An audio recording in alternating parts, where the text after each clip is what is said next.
Okay, good evening, everyone. It's 6:02 p.m. My name is Claire McKenna, and I'm the chair of the Ann Arbor Energy Commission. I'm calling this meeting to order, and I'm attending from Ann Arbor. Welcome to September 12th, the September meeting, electronic meeting of the Energy Commission. We will conduct this meeting like in-person meetings. Commissioners, during roll call, please indicate your current location. Also, during the meeting, please remain on camera, just as you would be visible during in-person meetings. Finally, mute your microphone when not speaking. Public comment will be via telephone only. To speak during any of the public comment opportunities, please call one of the following two toll-free numbers: 877-853-5247 or 888-788-0099 and enter the meeting ID number 956-8718-7876 on your phone. This information is also available on the published agenda in the public notices section of the city website and on the broadcast of this meeting on CTN channel 16 and AT&T channel 99, and of course online at a2gov.org/watchctn. Joe, would you please read the land acknowledgement statement? Yep. One second. I acknowledge that the land the city of Ann Arbor occupies is the ancestral, traditional, and contemporary lands of the Anishinaabe, including the Odawa, Ojibwe, and Bodewadmi, and Wyandot peoples. I further acknowledge that our city stands, like almost all property in the United States, on lands obtained, generally in unconscionable ways, from indigenous peoples. Excuse me. The taking of this land was formalized by the Treaty of Detroit in 1807. Knowing where we live, work, study, and recreate does not change the past, but a thorough understanding of the ongoing consequences of this past can empower us in our work to create a future that supports human flourishing and justice for all individuals. Thanks, Joe. Now, can you let us know if there are any known or excused absences and then take the roll call?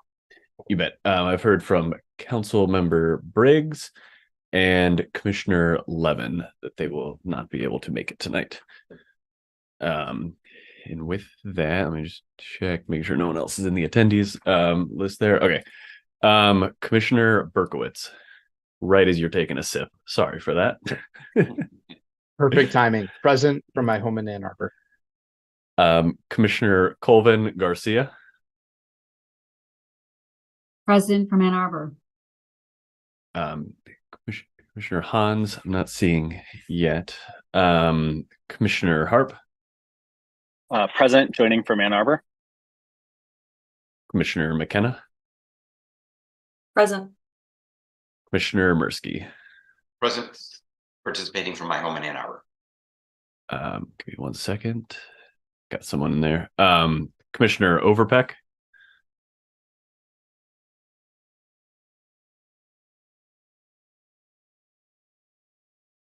Hi, sorry about that. Present from my home in Ann Arbor. All good. Commissioner or Councilmember Redina. Here in Ann Arbor. Commissioner Sendra. Present from Ann Arbor. Commissioner Smith. Present from Ann Arbor. And Commissioner Zittelman. Present in Ann Arbor. And I see Commissioner Hans just joined. We're just doing roll call. If you can just say you're present and where you're joining us from. Present from my home in Ann Arbor. Great. Thank you. Chair, you have a quorum. Okay, thank you very much. And is there a motion to approve the agenda as posted? So Commissioner Hart. And a second? Second. Commissioner Mirsky, thank you so much.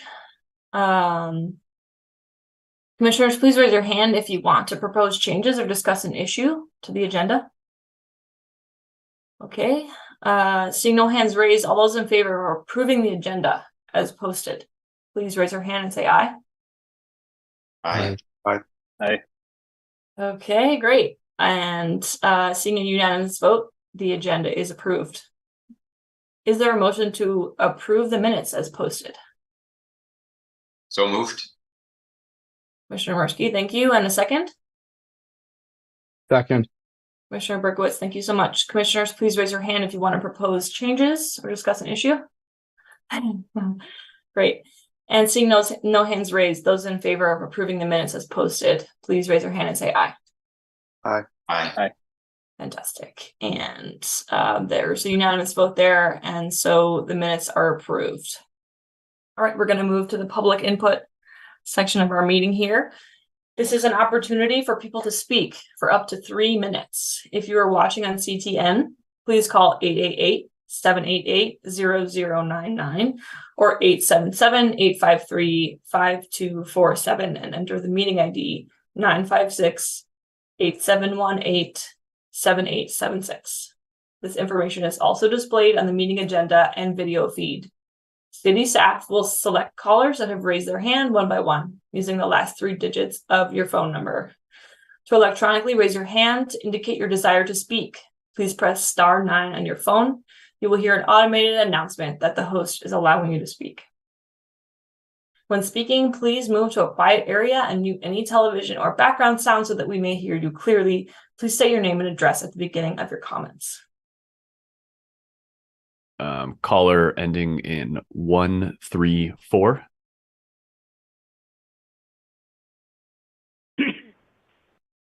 Thank you, Mr. Lang and Chair McKenna. This is Ken Garber. I live at 28 Haverhill Court. Thank you for putting this fee proposal on tonight's agenda. Disclosure, I wrote it. I expect several objections. First, this will push development outside the city, reducing density and increasing sprawl. I don't think this will happen, but say it does. This is like saying, if we stop companies from dumping untreated sewage into our river, they'll just go elsewhere where sewage is not regulated and we'll lose all the benefits. So let them pollute. No, someone has to take the lead. Second objection, this is a tax, not a fee. And under the Headley Amendment, voters must approve any new tax. I think this is clearly a fee, but for argument's sake, let's call it a tax. Fine. Put it on the ballot for voters to decide. That's what Burlington, Vermont did. Voters in March there approved their fee, which starts at $150 a ton and goes up annually with inflation. Then there's the argument that this will make housing more expensive because the cost will be passed on to homeowners and renters. That's only true if developers choose to build with gas. Even now, there's no valid reason to do that. And with this fee, anyone building with gas will be at a competitive disadvantage. All this reflects a misunderstanding of the climate crisis. We hear that all electric buildings are nice to have, but there are other priorities, trade-offs. Affordability and density are just as important. Setting aside the fallacy that these and electrification are mutually exclusive, we've run out of time when it comes to climate.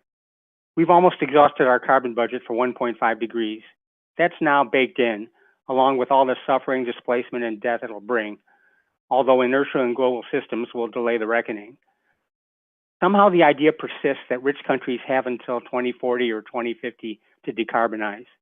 That's not what the carbon budgets say. For 2 degrees, it's 2035 at the latest. True zero, not net zero. And fossil fuels in new buildings are particularly destructive. That's because they're not a one-time thing. We're locking in half a century of emissions, and that carbon then stays in the atmosphere for centuries more. We should have banned gas in new construction years ago. The focus now should be on retrofitting existing buildings. But we are where we are. This fee isn't enough, but it's a positive step. 30 seconds. Thank you. So thank you for considering it. If anyone is interested in the data and calculations behind any of the whereas clauses, I have them and I'd be happy to provide them. Thank you.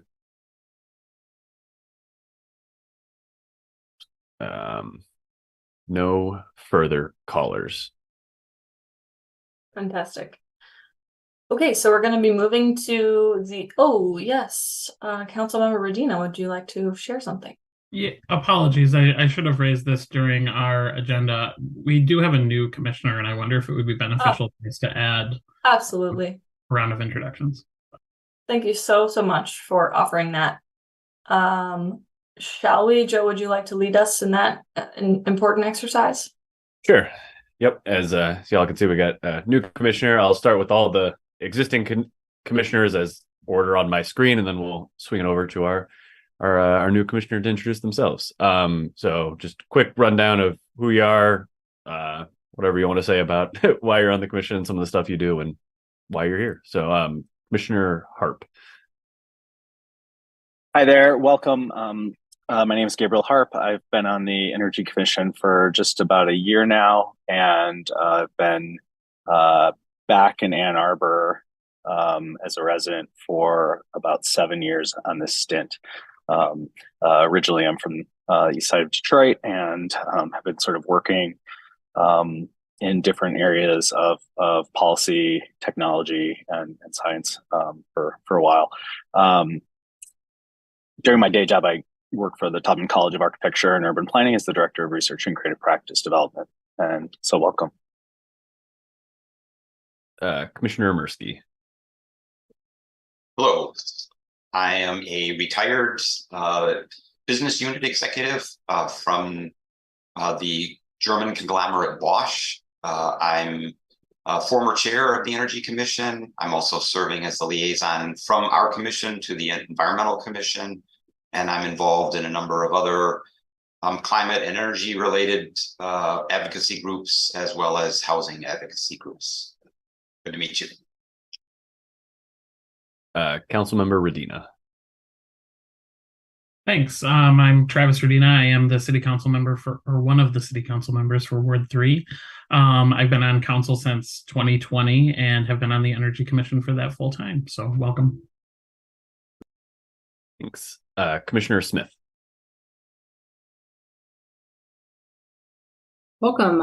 Yes, it's a pleasure to introduce myself. My name is Sheree Smith. I have background and experience across kind of energy efficiency, some renewable energy, and most recently transportation electrification, serving as the Director of Transportation Electrification Strategy for Edison Energy, assisting kind of commercial companies in their kind of fleet electrification, developing business case strategy, roadmaps, and plans accordingly. Again, looking forward to working with you here. Thanks. Commissioner Zittelman. Hi, I'm Alex. I am the VP of Facilities at the ICC. I studied public policy at U of M. It's my second year on the commission.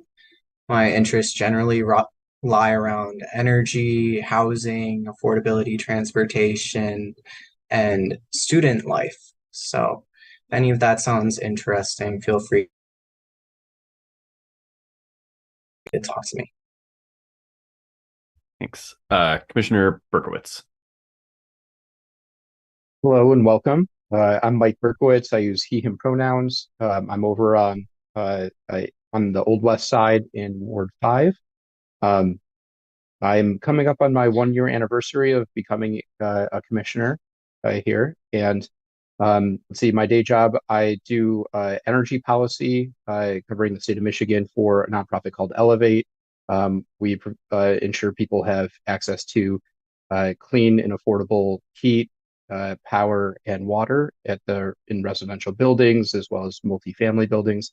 And before joining Elevate, I worked for the Sierra Club, leading their Beyond Coal campaign and doing work at the state capitol. So good to virtually meet you and look forward to working together. Commissioner Sendra. Hi there. My name is Jacob Sendra. I'm a lifelong Ann Arbor resident and an undergraduate student at Michigan. This is only my second meeting as a member of the commission, so I don't have too much of an introduction yet, but I'm very excited to welcome you and to get to work. You, Commissioner McKenna.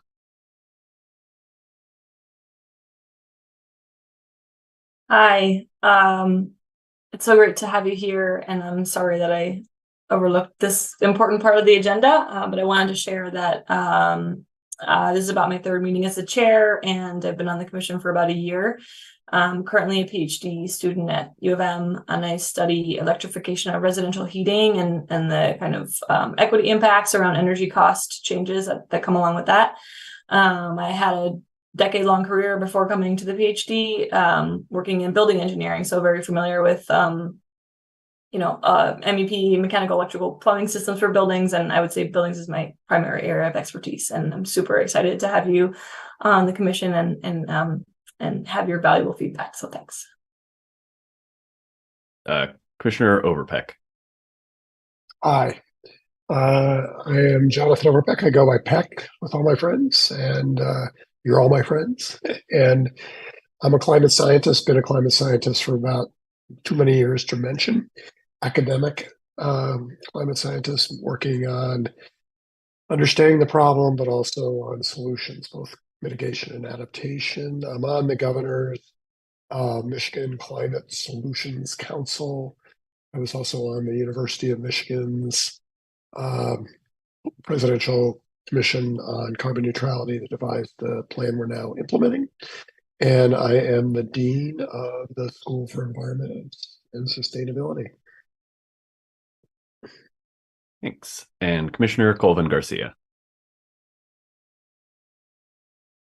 Hi, Mark. Welcome to the commission. It's great to see you. My name is Carlene Colvin Garcia.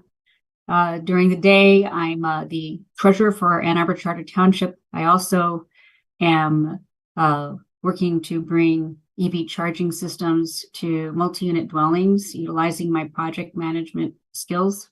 I have been with the Ann Arbor Energy Commission since 2017, and I'm the recent past vice chair of the Energy Commission, and it's great to have you on board. Thanks. And as mentioned, we had two who are unable to join us. We have Councilmember Erica Briggs and Commissioner Noah Levin, who are also here, but not here today. So, Commissioner Hans, I'll turn it over to you to give a quick introduction and what brings you here. Hi, everyone. Thanks for the warm welcome. I appreciate it. I am a native Ann Arborite, born and raised here. I would say, much like Gabriel, I have gone other places, but returned here several times. And this would be my fourth year back for this current stint. I am a union electrician. Specifically in the commercial and industrial sector. I got very interested in infrastructure, specifically as a health and environment volunteer with the Peace Corps in West Africa, where I found that civil infrastructure was the biggest barrier. Sustainable, equitable infrastructure was the biggest barrier to health of the communities that I was in, and as a result, every community that I'd been a part of, which led me down the road to now being an electrician. So I hope I can offer my expertise in that realm and my life experience in all of our discussions. I am looking forward very much to working with all of you. Thanks so much, and thanks everyone for another round of introductions. I feel like I learn something new about someone every time we do these, even though I see you every month. So, Chair, back to you. We changed, Joe. You can't pin us down. Hey, it's like at least a couple of us have a new job. I was surprised. Okay, fantastic. Well, we are going to move into the portion of the agenda where we discuss this resolution. I'm going to kind of outline how I see this discussion going and kind of what I expect for the first reading. And I also want to use my privilege as the chair here, having the floor to kind of kick off the discussion and kind of try to orient it towards, what I think is some of the most important elements of this. So just so everybody knows, this is, the first reading of this resolution. So we're not going to be voting on anything tonight, but we are going to be, reading it through and having a discussion in detail about what people like and maybe what they don't like, and visions for what this resolution could be overall. And of course, what the main goals are of proposing something like this. So I think it's very important that we, as stated in the whereas clauses, that we start to look at regulating carbon emissions in new construction. And this is definitely one possible way to do it that I don't think has been explored in depth. And so I think this is very important, and I'm happy to give it time tonight. So like I said, this is the first reading. We're not going to vote on anything, but we can make edits as a group if we'd like. But I think I'd like to have a more general discussion around what everybody thought of their first reading. I would also like to read the resolve clause, and then briefly comment before opening up the floor. So, Joe, would you like to share that? I'll read it from my screen, and you can. Yeah, let me pull up the correct tab of the too many I have open. Okay, let me zoom in so it's readable. Great. So for anyone who doesn't have this pulled up for themselves, this is please read along. So resolved that the Ann Arbor Energy Commission recommends that City Council approve by ordinance modification of City Code Chapter 55, Article 5, administrative bodies and procedures by adding the following subsection to Section 5281D fees. The following fees are authorized by this chapter and shall be by resolution of the City Council upon recommendation of the city administrator. Carbon pollution impact fee. A fee reflecting the social cost of carbon shall be assessed for all newly approved buildings with a connection to natural gas lines that serve the building's primary heating system. 1, the fee shall be assessed based on total building square footage according to building type energy use as specified by Table CC 103.1 of the 2021 International Energy Conservation Code Zero Code Appendix. 2, the conservation factor of 13 kilograms of CO2 equivalent per 100 kBTUs shall be applied. 3, the fee shall be in the amount of $190 per metric ton of carbon emissions equivalent. And the fee shall be paid prior to the issuance of certificate of occupancy. Then each subsequent year on or before that date in the absence of retrofitting to eliminate gas connection for primary heating purposes. Okay, so I would just, as I mentioned, just wanted to kick off the discussion. So I heard the the author Ken Garber call in at the beginning of the meeting here and kind of encourage us to consider this because kind of foreseeing that some of our objections would be around taxation and sprawl and hesitancy to act on a new development. And I would like to share that I don't think that those are the main objections that I have currently. I would like to kind of point to the fact that, hold on, let me just quickly bring up my notes. I'd just like to point to the fact that what's being proposed here, I think is a very important avenue to consider when we think about limiting natural gas in new construction. But I want to be really clear and intentional with the fact that what's being proposed is actually quite a complex change to the way the city might run. It involves multiple, it could involve, not necessarily stated here in the resolution, but as I see it playing out, I think it could involve multiple departments of the city. I'm thinking planning, I'm thinking the building department, planning and first, activating that initial charge upon city certificate of occupancy, and then the building department, in how to kind of implement those fees moving forward, let's say every year, and maybe through an inspection process.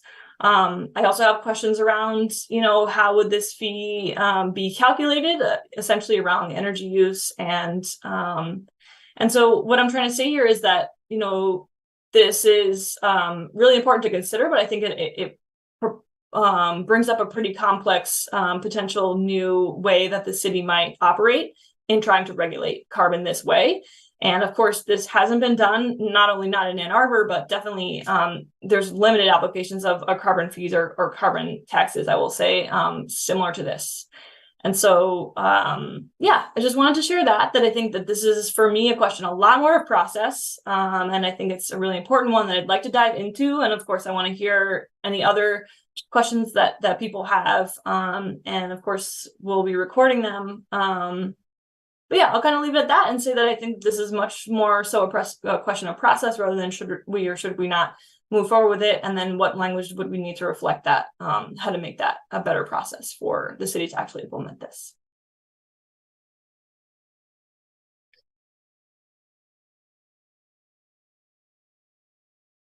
And Joe, can you stop sharing so I can see the paper? Yeah, probably be easier.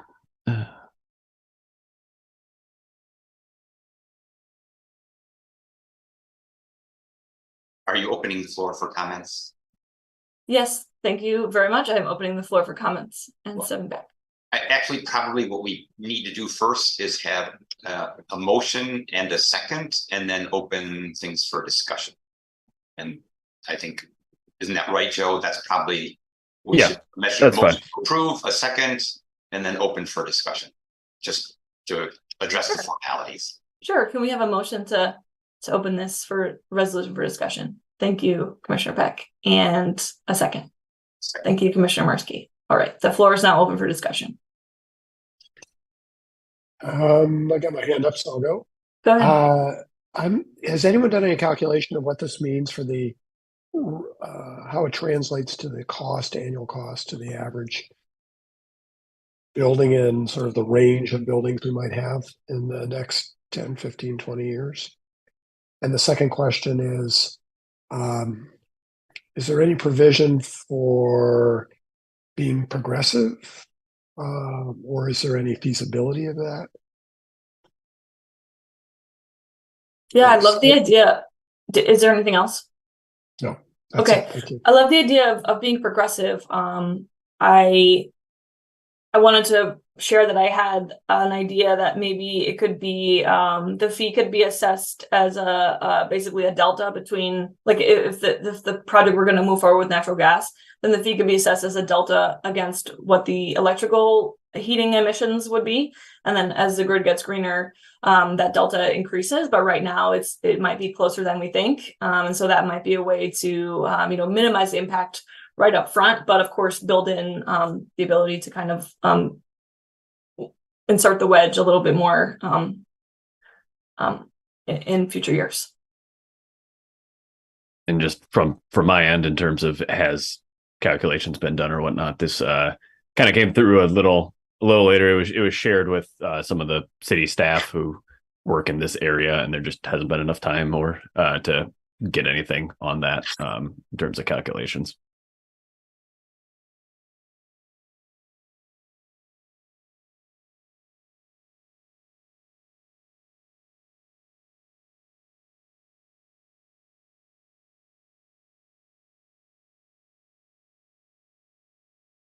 Commissioner Marsky, go ahead. Thank you. I'd like to comment in a couple of regards. First of all, I think we should all remember that we passed a resolution calling for a natural gas ban, and that's not going anywhere.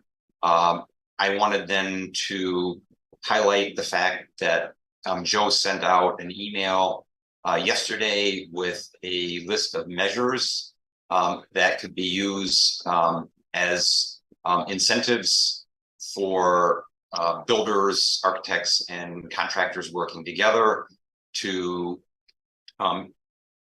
build energy efficient, all electric buildings that are compliant, if you will, with the 820 resolution. That was sent out to everyone. I don't know if people have had a chance to look at that. It's roughly 25 to 30 measures. I encourage you to look at that. Just so everybody knows, those were reviewed. Well, first of all, the entity that put those together is the Wolfpack. That is a group of Ann Arbor residents, well, Ann Arbor area residents, I should say, that are very involved in environmental issues in general, including Line 5, but also climate-related activities. So this was a result of a multi-meeting brainstorming activity. I encourage you to look at that. Those are potentially things that could be done in place of this resolution or in addition to the resolution, or multiple measures in that list could be combined to basically try to drive the same kind of behavior where we want to see new development that's done in compliance with compliance with the assumptions of the 820 plan. So I encourage you to take a look at that and keep that in mind as we discuss this or potentially vote on it. I think that's all I'll say for now, but I may comment on something later. Thank you. Thank you, Councilmember Rodina. Thanks, Chair McKenna. I have a number of, I guess I would say, concerns or cautions similar to the ones that you echoed at the or that you mentioned at the beginning of the meeting. So I would echo those, but without repeating them. I also, I guess, I'm looking at this and have a few questions. Some of them are reflective of the things brought up by the caller at the beginning of the meeting. I am concerned about um, kind of this continuing. We have a continual kind of battle between our joint climate crisis and our housing crisis here in Ann Arbor, and I do have concerns about the growing cost of housing in the city. And so I would like to see a bit more on what the expected average cost would be for the average construction that goes into Ann Arbor.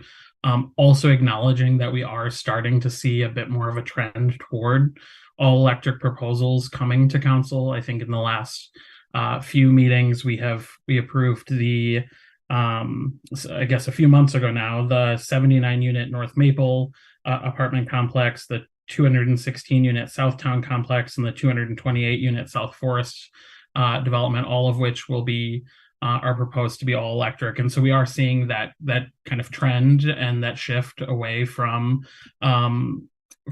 gas, although I will add that some of those are still requesting. I actually don't know if any of these specifically are, but I know that I've heard some requests for continuing to have natural gas as a backup generator option, and wondering if that would be an impact of this as well. That's a question that I have, is if a building is proposed to be all electric but has a natural gas backup generator, if that would assess a fee.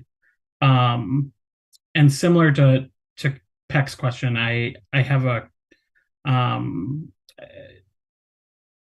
guess I would like to know the average cost for or I guess the cost for an average new building in the city. But also by my reading of this, this is only for newly approved buildings, and doesn't acknowledge the kind of continuing climate burden that older buildings have in the city. And I guess the reason I raise that is because of this isn't just a one-time fee that somebody is assessed when they build a new building, but rather it's a continuing year after year fee until they retrofit. And so it strikes me potentially as a bit odd that we would be creating kind of a class of buildings in the city that are eligible for a fee, but some of our older, likely less efficient buildings would not be subject to that fee. And so that kind of strikes me as a bit strange, and something that I'd be interested in learning a little bit more about, because as we move forward with trying to get our carbon emissions under control here in the city, I recognize that moving forward, we obviously want to do everything that we can, but kind of creating this additional class of buildings, anything new that is constructed, having a fee assessed to them, but the older buildings not having anything attached, to encourage retrofitting, just kind of seems like maybe a potential oversight here. But finally, I guess I will just add that I want us to be very cautious about some of our work in climate consistently kind of being the stick of the carrots and the sticks approach. It feels like often what we're recommending are penalties and fees, rather than incentives for folks to make transitions and to get on board. And I do want us to continue to get the community excited about doing this work, and not just constantly the fear of being penalized by the city. And so those are just a few of my concerns. I see other hands, so I'll maybe continue thinking and maybe come back for another round, but those are just off the top of my head. Thanks. Yeah, I think we should hold the carrots and sticks as a theme here, and I'd like to hear what other people have on that too. Vice Chair Harp.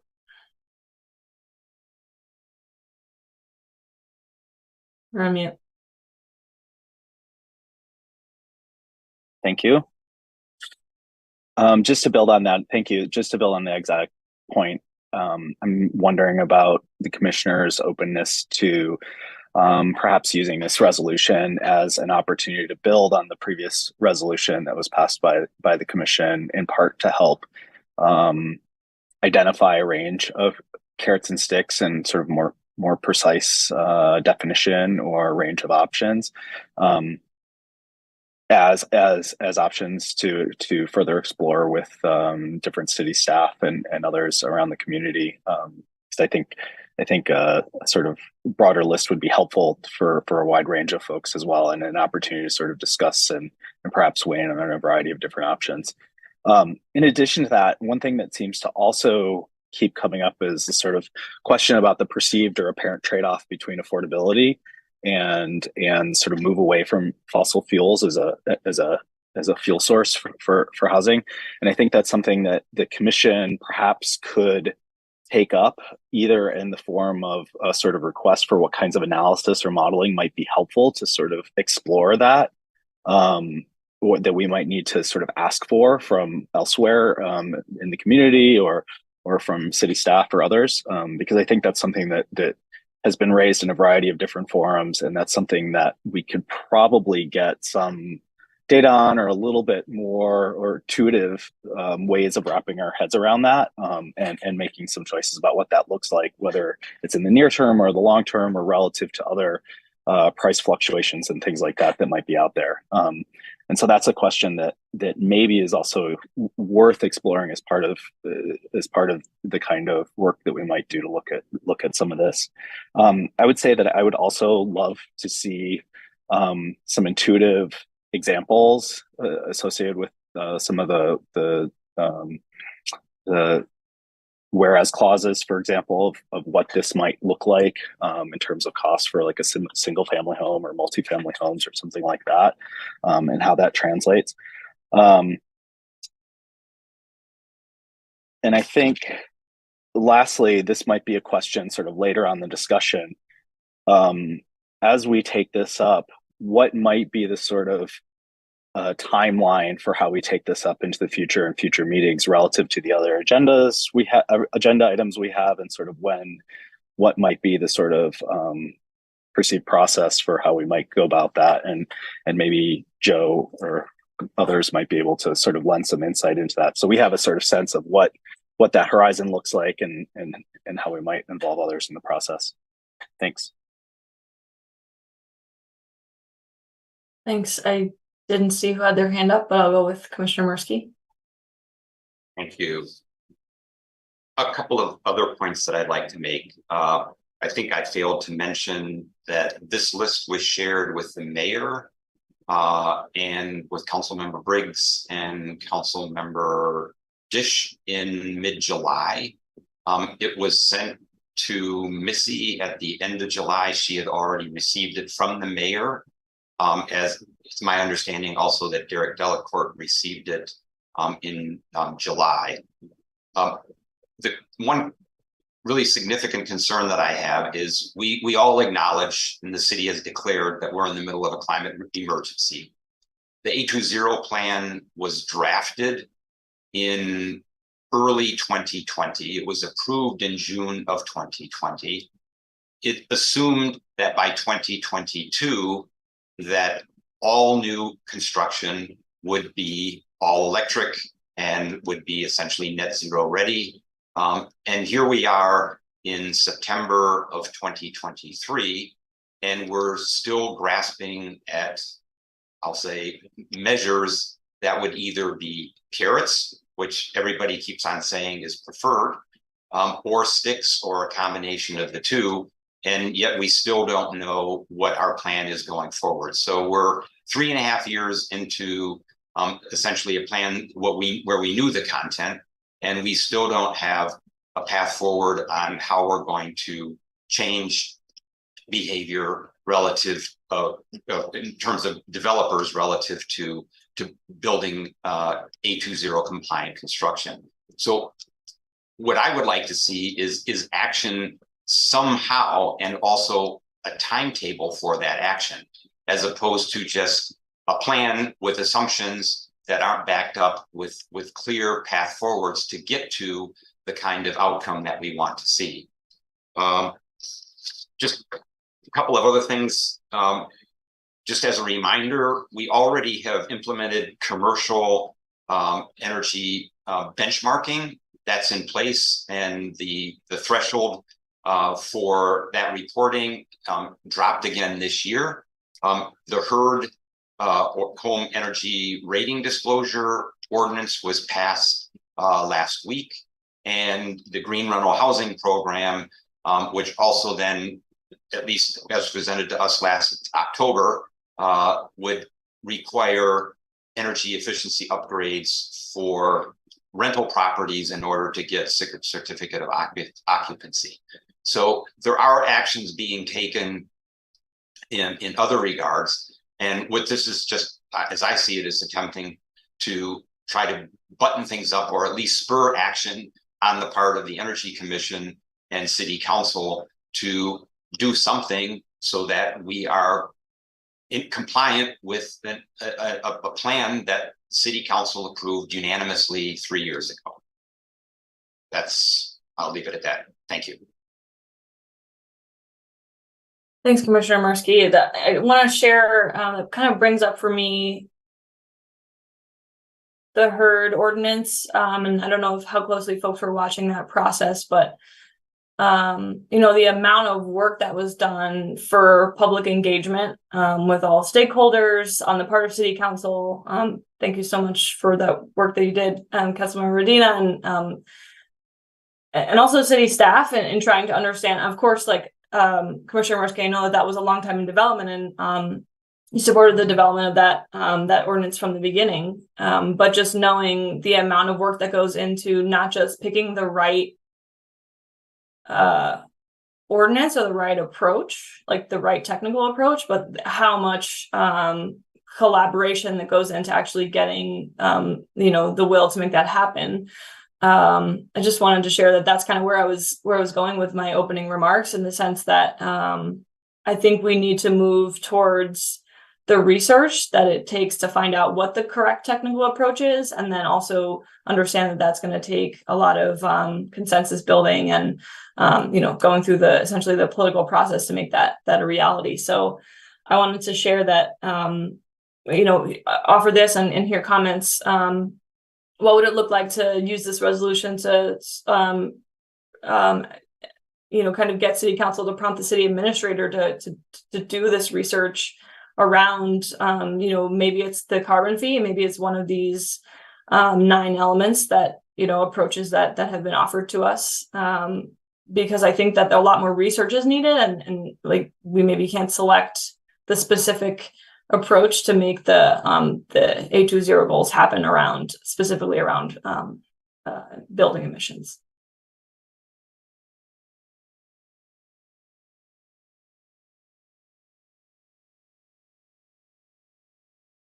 I think we lost Peck. I don't know. He fell off.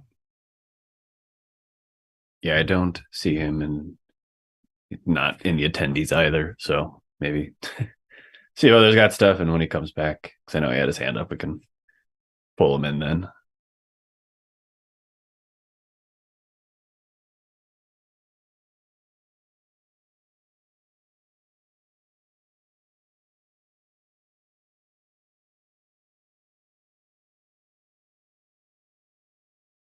I'd like to say one more thing, if I may. Oh yes, go ahead. I was just going to ask you. Yeah. Go ahead.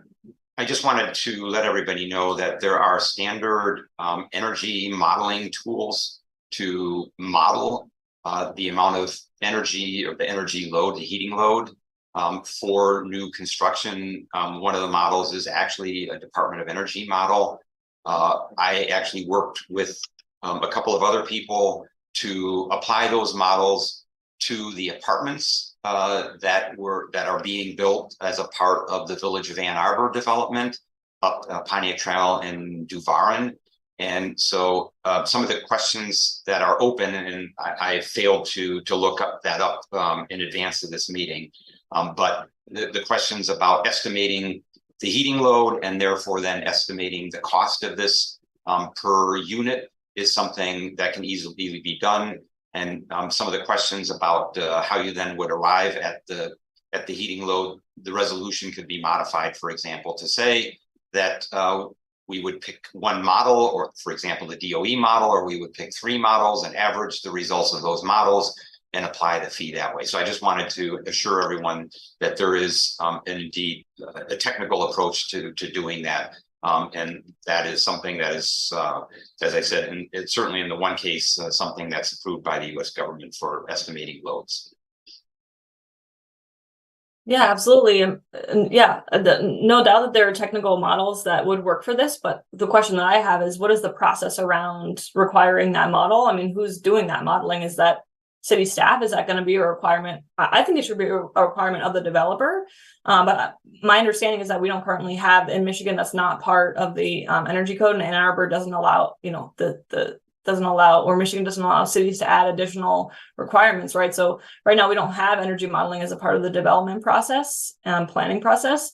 And I agree that would be an absolutely essential move. We can't just use baseline EUIs for the buildings. We need to know what the proposed building energy use is, and frankly, use metering and actual data along the way if we're going to actually continue to charge fees in subsequent years after occupancy. But for me, this is a question about process, and I'm just wondering, what is it going to take to get those models? Can I respond to that real quickly? Yes. Developers working with their architects and their engineering firms typically do that in order to establish the heating load, in order to establish the mechanical systems. So yeah, there is an estimate that's done that way. Yeah, right. I have to push back on that though, because that was my job for a decade, and sizing models don't indicate a realistic energy use for the year. That those 2 models are not really compatible. So like true energy modeling, building energy modeling, especially for complex buildings, like if we think about, a new lab building or something, a big residential building or a mixed use building, that's a full on engineering exercise that I know is not included in the planning process right now. We're talking about like, $50,000 exercise, let's say, over the course of the project. And I've already seen from the pushback from the original natural gas ordinances that the developers are not keen on adding any more engineering to their process. I mean, they don't even want to do a base comparison of what their energy, their heating energy options are. So I think this is a really serious concern. Councilmember Rodina. Thanks. Sorry to keep raising my hand. I don't, if others have thoughts, I know a few of us have been kind of dominating this. One of the additional questions that I maybe have, and Joe, I don't know if this is a fair ask of you versus, I'll take on some of this burden as well. But one of the things that I wonder as we go back to this carrots and sticks conversation is, is there a converse of this that could potentially be effective that not only has the potential to move the needle, but also hypothetically have a positive impact on affordability by saying, are there things that we could be, could we chat with some of the developers that we have relationships with in the city? Should we engage with the planning department? Are there fees or challenges to our planning process that we could look at waiving in order to incentivize in this way and actually reduce some of the costs of doing business in Ann Arbor without adding to the additional cost of building here in the city? That's something that I'm potentially interested in looking at, and I know obviously that potentially comes with budget impacts as well, and these are trade-off conversations that we have to have.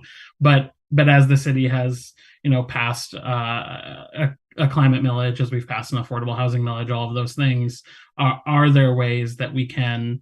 It seems clear to me that these are priorities for the city, and so are there other things that we can be looking at to incentivize developers to move in this direction, rather than just adding to the cost, acknowledging that potentially this, if ultimately a developer feels like they can't make this shift, is it going to, are they going to just continue to pay this fee in perpetuity, or is it really that high that it is going to require them to make a shift? I guess those are all still questions that I have as well.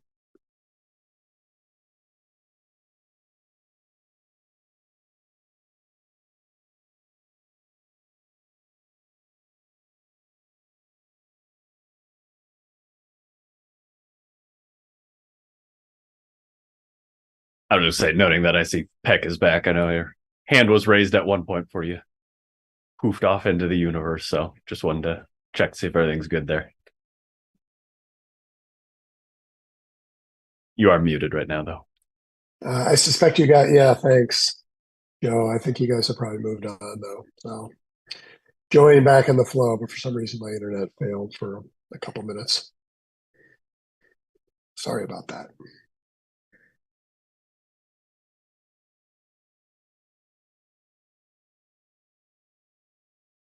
We're still kind of discussing overall. So if you wanted to throw stuff out there, go for it.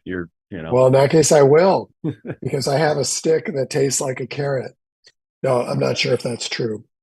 But I really do want to weigh in with the others who highlighted, especially Commissioner Mirsky, I guess, the last one I heard, highlighting how we really are behind the eight ball here, and sticks are necessary. I mean, but if wherever we can, we should be looking for carrots. And one big carrot is, if done right, our way of doing things will make energy and housing more affordable. And we need to figure out ways to incentivize demand and efficiency in buildings, because that'll drive down the overall cost that people will have to pay. And the other thing is, of course, to electrify, and it is also cheaper than the fossil fuels, and is headed in that direction, especially with the cheaper technology that's coming online. But we would need to show this to folks. And the last piece of the puzzle is that we need to, for sure, going with what Councilman Radina had to say, we need to figure out, I think it was you, sorry, we really need to figure out a way to start decarbonizing all the houses and all the buildings in Ann Arbor, not just the new ones. But I do think if we focus on efficiency and electrification, in the end, we are providing cheaper housing, and that's important. And if we really want to make this progressive, I was thinking, misinterpreting my comment on progressive. I mean, there are multiple ways to look at it, but one of the things we need to do perhaps is figure out ways that low income homeowners, obviously get a better deal, and high income people pay more. Thank you.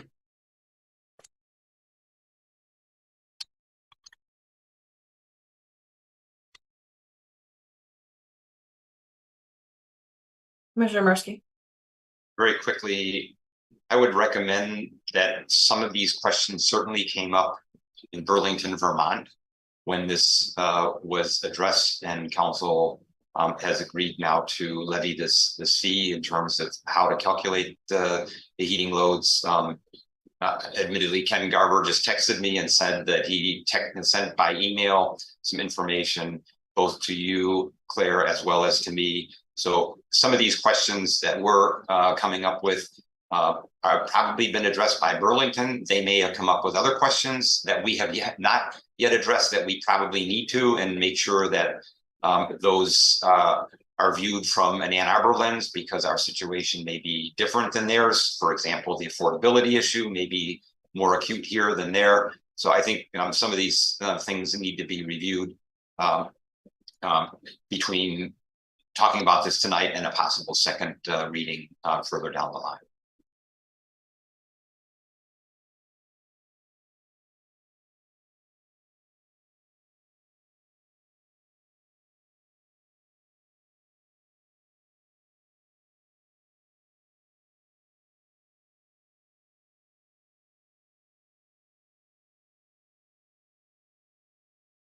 Yeah, I'd like to add that I love that idea. I think Burlington's a really good analogous city in size, and of course they have a major R1 university as well.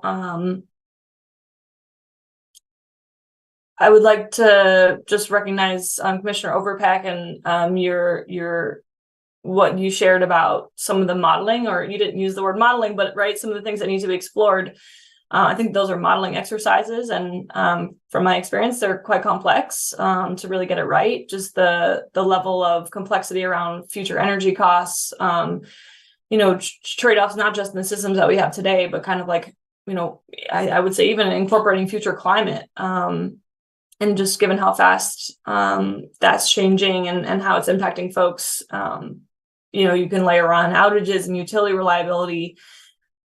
Those are all the things that really matter, and those aren't things that we're going to just think about and decide. Those are really complex modeling exercises, and so I kind of will provide another pitch there just to, is it possible to get city resources behind studying this? I don't think this is something that necessarily our group can do, although I'd like, maybe that's not the role that we have anymore. Doing that modeling exercise, I think it kind of just goes beyond maybe our collective capability. I just want to be realistic about that and say that, I add my 2 cents, and why hasn't anything been done? I think we're getting to the point where there are no easy answers, and the complexity of what we're facing in terms of what is the right solution. If it is a fee, where does that revenue go? Can we use CARES in the sense of reducing development costs? We'll turn it over and over. And so we really dig into the complexity of what those trade-offs are. And I haven't seen that done. I think it was done, for instance, for HERD, and how closely I watched that process. But for this topic, I don't think it has been done. And I think that's what it's going to take to have something really viable come to council, whether it's, something proposed by a council member or something gets passed along from us. Commissioner Colin Garcia. Thank you. I just have a lot of question marks in my mind right now, and I'm wondering, as we proceed with exploring this as a possibility, to look, we're going to be looking at all the different, what are the different components of what energy modeling is, so like. Commissioner Mirsky was making reference to, I think, the load calculation of a building, right? And that's something that's pretty much done when you're sizing your HVAC system, right? Your heating and cooling system. And so, what are the other elements that go into the energy modeling? I'm very curious about that. We have University of Michigan, we have Eastern Michigan University, we have Concordia, we have Washington Community College. We have a lot of resources here in this immediate vicinity that could possibly be tapped for creating, a systemized exploration and inquiry that can help to create some kind of a modeling structure for us. It seems like it could be worth the coordination effort. Who would be willing to take something like that on? People in the building trades, there's people who are, engineers. It seems to me that it's very systemizable, even though, yes, as you said, every single building is unique, right? And, but there's got to be some way of approaching it.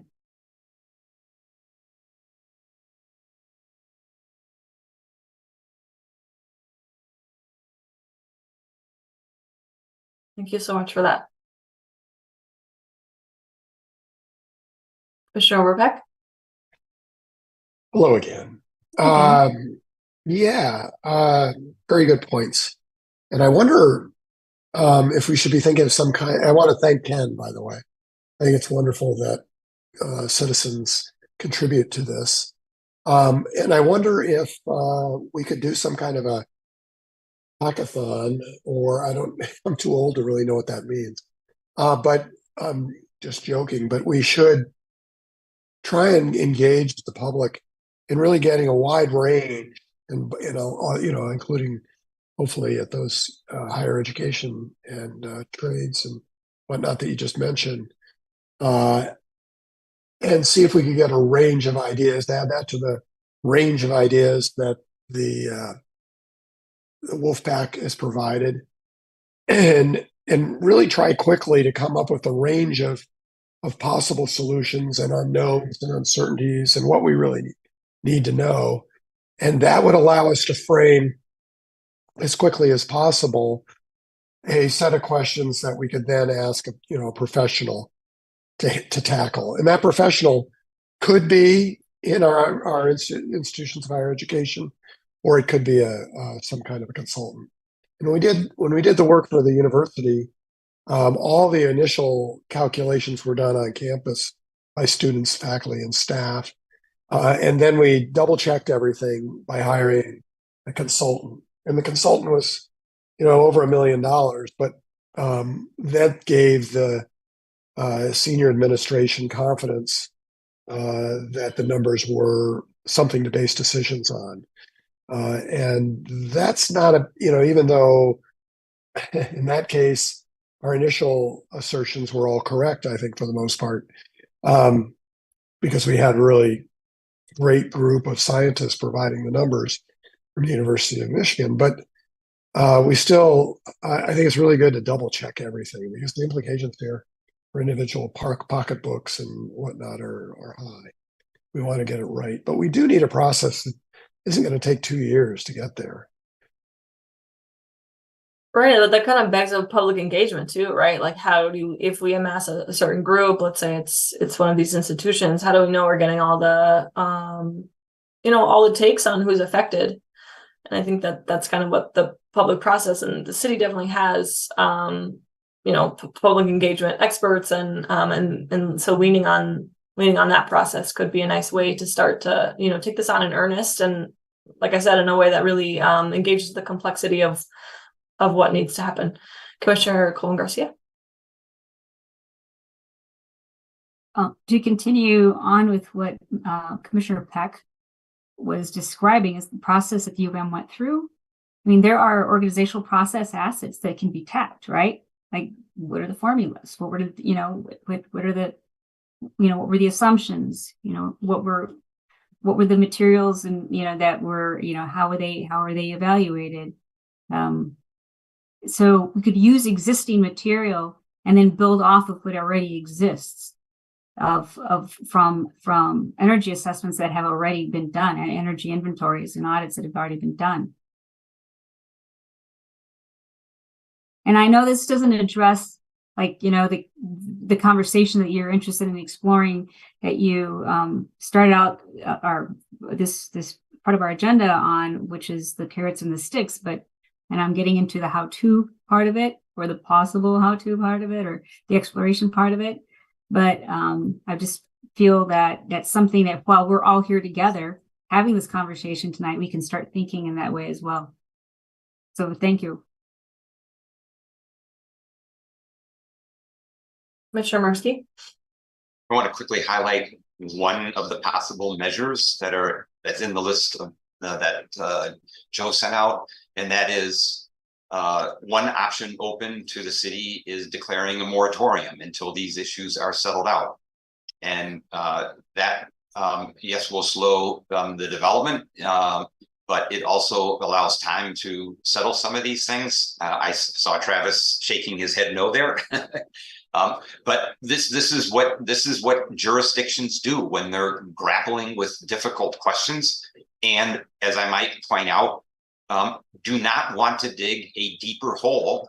And we have to be realistic. When every one of these new developments that go into place, this is not a window air conditioning unit that's going to last 4 years or 5 years. This is a commercial grade system that is going to be heating and cooling the building for 20 plus years. There are boilers in the basement of City Hall that I believe, unless they've been replaced recently, are approaching 50 years old. So when these systems go in place, they're going to be emitting carbon for 20, 30, 40 years. And so I encourage everybody, again, to please look at the list. And I encourage all of us to come up together with our council member liaisons with a plan of what is feasible and what can be implemented soon. Because I'll say it again, and as Peck pointed out, we are we've known these issues for at least 3 years, and we still don't have even a plan how to get to what is an assumption in the A20 plan. Thank you. Commissioner Overbeck? Yeah, so, one thing is policy to be a moratorium. I agree. We can't put in place more buildings that are going to be burning fossil fuel for decades to come. I think this would just be a travesty. But so we need some kind of policy. And one idea would be a moratorium. Another one would be a moratorium with a caveat that those installing all electric buildings are exempted. There's no carbon tax or anything associated with that. It's just you can build a building, but if you're going to put gas in there, you can't. And I bet you that's illegal. So another one would be to put into place a initial carbon price ideal, like we first considered, that really heavily incentivizes electrification, but doesn't prohibit gas. And then we do the study, and 2 years later, we change the policy. Because either way, whether it's a moratorium or something with a lot more texture, it would have to be replaced with probably with whatever the ultimate set of policies that we come up with would be. The main thing here is to do something to start ratcheting down the natural gas, because that is what's going to really, cook this planet. Thank you.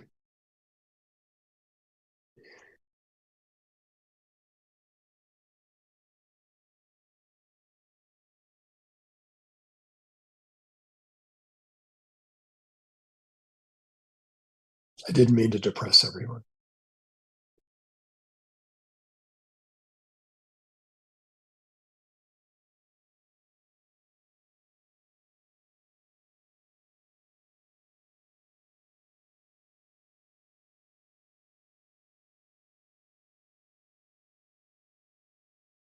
All right. Well, we can hear from others. I'd like to leave a little time in case folks like to kind of step in when not much is happening.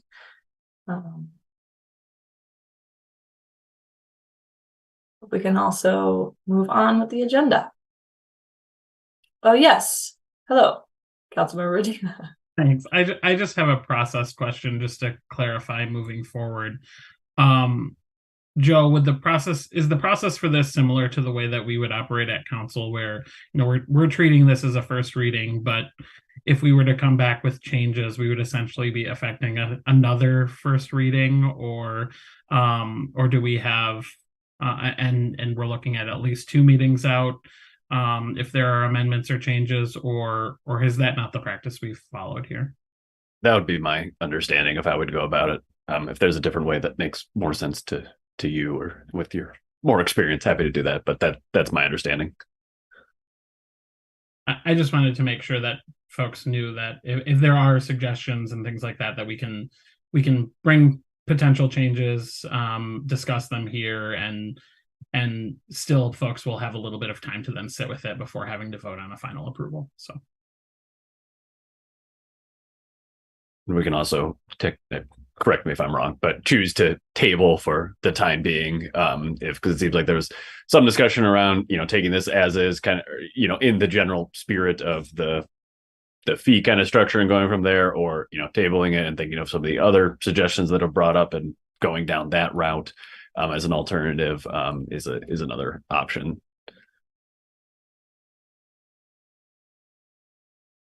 Commissioner Murski.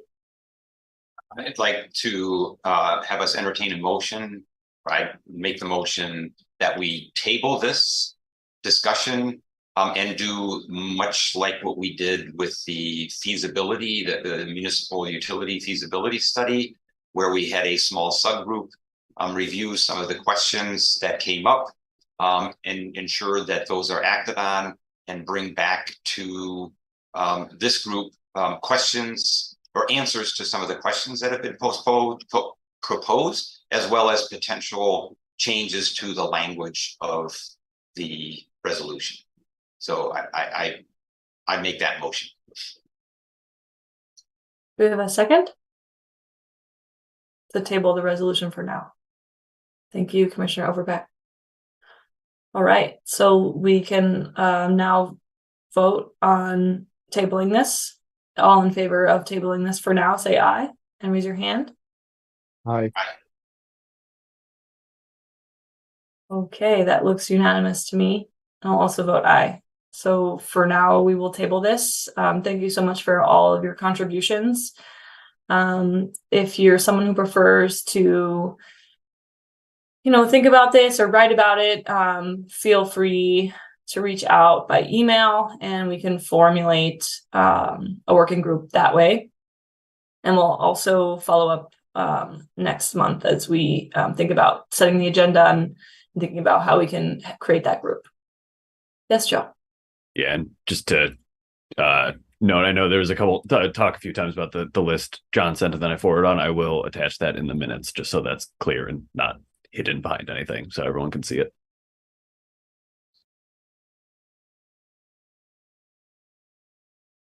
All right, next up on the agenda, I would like to open up the floor for news from our council representative today at the meeting. Councilmember Regina, do you have anything to share with us? I haven't heard from you enough yet. I don't know that I have any major updates. I mentioned that we've had a number of developments recently that have been approved by council that were all electric. I will also note that the Southtown proposal that was approved at our last meeting will also be Ann Arbor's first mass timber building, and it is actually being designed to be carbon negative, and so that is really exciting.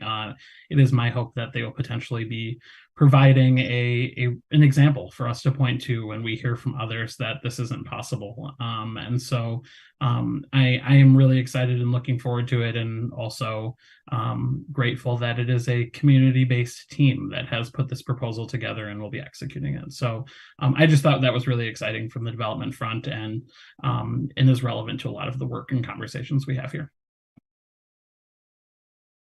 Fantastic. Yeah, congratulations on passing the herd ordinance. That's really exciting to hear. I know so much work went into that. So that's really great. Travis, do you also want to talk about the performance transparency resolution that council passed? Yeah, passed that a year ago or so. You guys had all the updates for me. Yes, so we did pass herd already. I didn't mention that because it had come up. And Councilmember Briggs, I think Councilmember Ackman, myself, maybe the mayor and one other sponsored a resolution to essentially what we're hoping to get out of this is to provide more data and transparency towards some of the goals that we have set here in the city, provide more public dashboards easily accessible on the website of our progress towards the goals that we have set for the city. And so that is something that we have initiated, and I know that it's something that is near and dear to Commissioner Mirsky's heart. We've had several conversations about it. I suspect that that this will be a starting point. I hope that we'll get something up and available, and we'll immediately hear from folks about additional data points that we can be providing information on, and we'll continually be progressing in that way. But it is our hope that we will have something easily accessible to the public, that is easily understood by the public as well, about kind of where we are with some of our work. And I know that I think the city of Greenville was one of our models when we were looking at it. They have a number of dashboards on their site, and so there are a number of municipalities out there that are doing this really well, and that we're hoping to follow in their footsteps. Fantastic. Joe, would you like to provide an update from the energy office? Yep. Yeah, a few of the things were kind of already covered there by what's been happening. Just a couple other things that have been relevant to folks here, but just noting, and if anyone also for the broader world of just to get more words out there, we have 2 requests for proposals out right now from OSI. One regarding the administration of the Home Energy Advisor Program, and the other on the community climate action rebates. Both things we've talked about here. So trying to get word out there if anyone knows any organizations, things like that, that would be able to fulfill that. That RFP is out through it's due in October.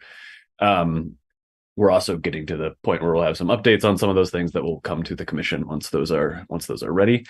And then in terms of general events and engagement, next Friday is this Green Fair opportunity for folks to get out, learn more about things we're doing here at OSI, but also throughout the community on all things sustainability, climate action, everything like that. So that'll be downtown. Encourage folks to attend. That's all I have for now. That's the Green Fair's on the 22nd. Correct. It's multi-pronged things. It's also World Car Free Day, so there will be some stuff going on for that during. I think that will be happening in the afternoon, and then Green Fair itself is happening in the evening. They kind of overlap with each other. Cool. Hey Joe, would you mind sending me those RFPs? They're obviously public online right now. I can post them, and I feel like share them to my peeps. Okay, so now we will take news reports. Yes, Vice Chair Harp. I was just going to add and mention that this week there's a series of events going on called House Party.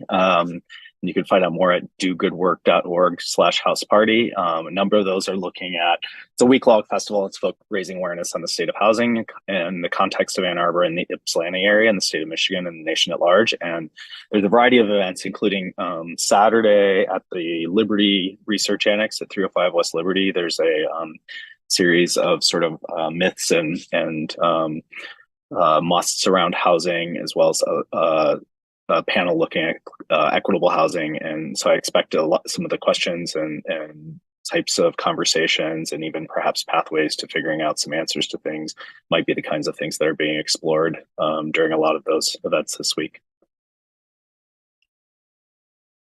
Is that now near a Blank Slate? It's right across the street. Heck, you don't know where the annex is? That's what I was thinking. We should all go. Yeah. On The- Saturday afternoon. The other events, though, are taking place at Studio right next door to York on Packard.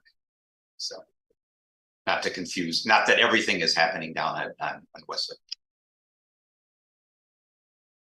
Yeah, there are actually a couple. I think one of the locations is at Homes, and a number are virtual as well. I know that there is one on race and housing that is in its history in Ann Arbor that's happening kind of over the lunch hour on Thursday, that is being led by Councilmember Ghazi Edwin. And so there are a number of folks throughout the community involved in this. And so absolutely go check it out. It's a great opportunity to weigh in and to participate. And I know that their hope is to kind of record all of these and make sure that they're archived in some way and shared for the public as well. Also an ADU tour. I don't know if you know this about me, but I'm obsessed with ADUs. Happening on Sunday. Okay. Any other commissioners with news for us? Comments? Feedback?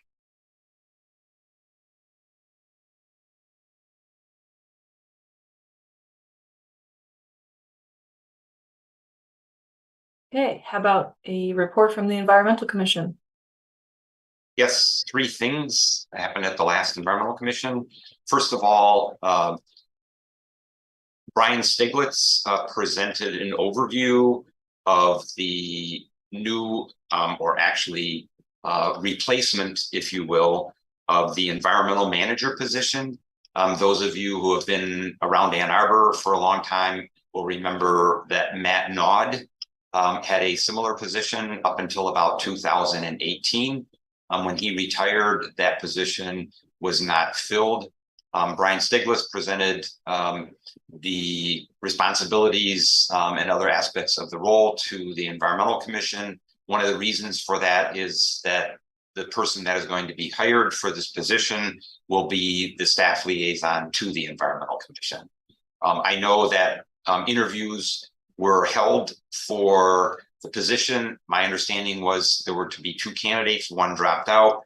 I don't know what the status is of an offer, but that's apparently moving forward.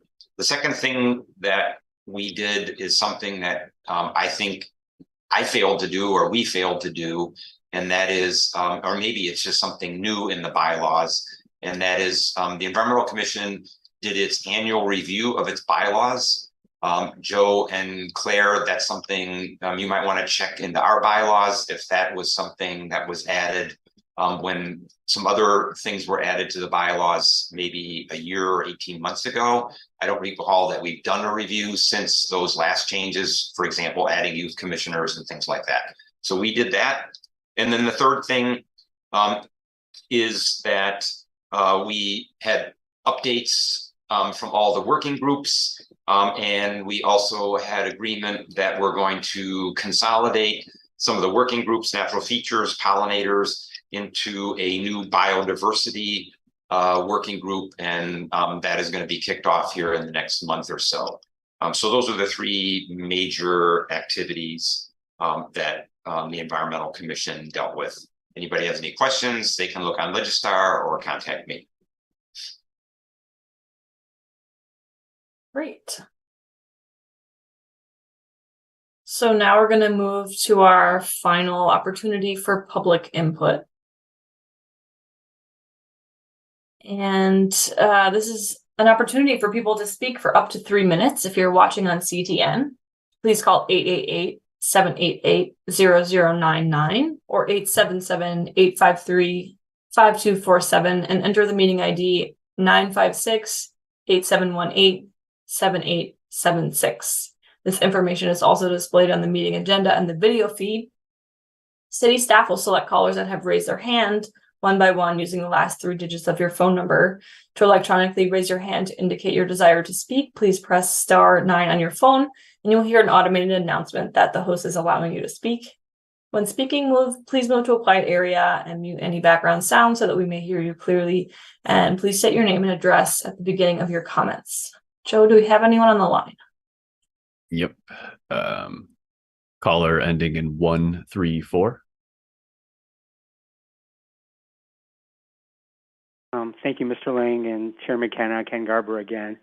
I'm very gratified that the Commission took up this proposal. I'm pleased with the discussion. There's a lot I can say about the specifics, but it sounds like this is not going to be buried. It's going to be seriously considered, and there's not much more I can ask than that.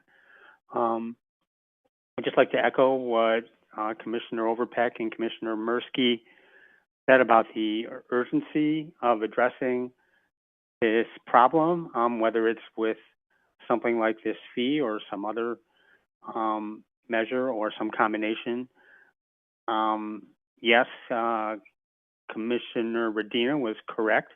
We are seeing more all-electric projects. I too was excited by the Southtown project. I've learned quite a bit about it. I think it could set an important precedent. However, I would caution everyone and point out that the projects Commissioner Radina mentioned, Southtown, 721 South Forest, North Maple Apartments, these are all rezonings. Some of them very substantial rezonings, planned unit developments. And they require such a PUD, I think they're all 3 were PUDs, require a public benefit. And developers have learned now that if they want to have a PUD approved, one of the public benefits has to be full electrification.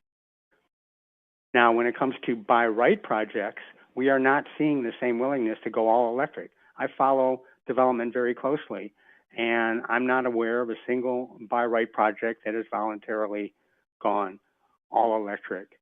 And to that point, next Tuesday at Planning Commission, the second phase of the Robertson Brothers Village project, 120 apartments, gas heated, will be up for consideration.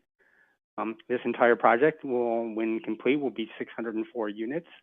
Yes, 164 of those, the for sale homes, will be all electric, but that was only because the public directly subsidized that through the brownfield plan. I don't think that's a sustainable model. So my point is that, in addition, the Sartorius Phase 2 is also coming. Several people on this call signed a letter to Sartorius asking them to consider going all electric. They basically wrote back and said, we're not even going to discuss it. It's going to be gas. 30 seconds. So my point is that this is a continuing, almost monthly issue, and that we need to act quickly. I'm certainly not wedded to my specifics, but I would just urge Commission to take action in some form soon. Thank you. No further callers. Great. And now we'll move to taking ideas for future agenda items. Currently, I have carbon fee resolution next steps, working group formation for possible modeling, the consensus building around what needs to be included in that. Any other ideas? Yes, Commissioner Mirsky. I'll be a broken record. Green rental housing program. My understanding was that basic agreement between city staff and council was that a herd needed to be acted on before green rental housing program. I'd like to point out for everybody's understanding that the herd ordinance will not take effect until 180 days after its first reading, and enforcement will not take place until another 180 days after that. So we need to understand that all of these activities are, really stretching out in time, and I presume that the same will apply to green rental housing, at least for the first 180 days. And we should all remember that green rental housing was presented to the commission in March of last year with a resolution of support, and 18 months has passed. And so we're now again losing at least those 18 months plus another 180 days before that ordinance would go into effect. So I'd really like to get an update on green rental housing program. And the other thing that I'd like to also understand, I raised in the last meeting, I said, we're doing some great things in Bryant. That's roughly 260 units. We've got lots of neighborhoods, lots of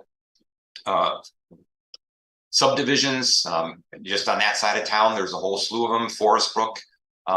These are relatively low income areas. There's a bunch of them on the north side of town. So the question is, what do we do with Bryant, and how do we rapidly deploy that across all these other neighborhoods?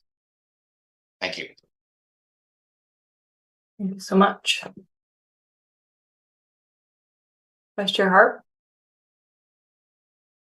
Thanks. Sorry, and it's just a point of clarification. How would they, with respect to the future agenda items, so if there's a working group around the current draft resolution, how does that play out in terms of how that forms and sort of future agenda items and how that would come together? A great question. Does anybody have some insight on that? Maybe. Yeah. From the password, Joe. Give me 2 seconds. Yeah. So we can vote to create a working group or designate certain members to perform research or develop recommendations on specific topics without creating a committee. There's a couple tasks that would have to kind of go through in general. Part of that is with the working group, we would also have to have clearly defined tasks. And we would also, so they'd be set with that. We'd also have to find a staff member, city staff, that would be helping the work group, just to make sure that everything is on task and has that input there. So there'd just be a couple things there. That's not a great answer, I'm aware. So I can let me just make sure I got everything in place, and we can bring that back up. Yeah, in general, the working group would be working on things. They'd present every now and then. And then we'd be able to go forward with recommendations from that. but basically it'd be an item for the future agenda that we vote on it and then proceed from there. Is that correct? Yeah, the okay.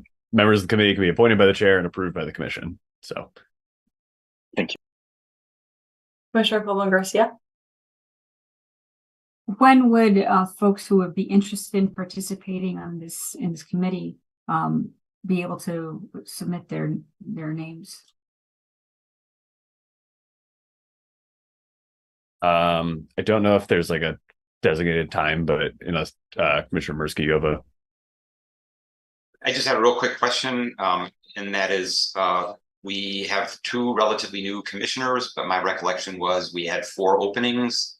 I'm wondering if either maybe at the next meeting or tonight, someone can say something about the filling of those additional openings.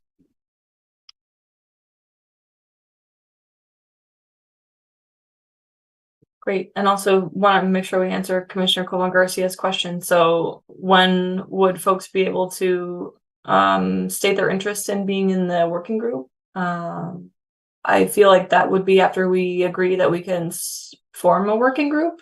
That would make the most sense to me. I think we can take that up in the next meeting. We'll put that on the agenda. Does that sound okay, Commissioner Colvin Garcia, in terms of process? Okay. Great. Commissioner Mirsky, do you have your hand up? No.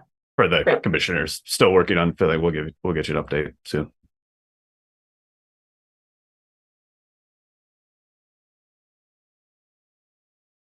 Okay. All right, seeing no more agenda items. Of course, you can always email us. We meet to form the agenda about 2 weeks from now or 2 weeks ahead of the next meeting. So there's a ton of time for you to cogitate and provide additional feedback. All right, so we have concluded most of our agenda items and we'll move to adjournment. So it is currently 7:33 p.m. and as chair, I declare this meeting adjourned. Thank you so much. Thanks all.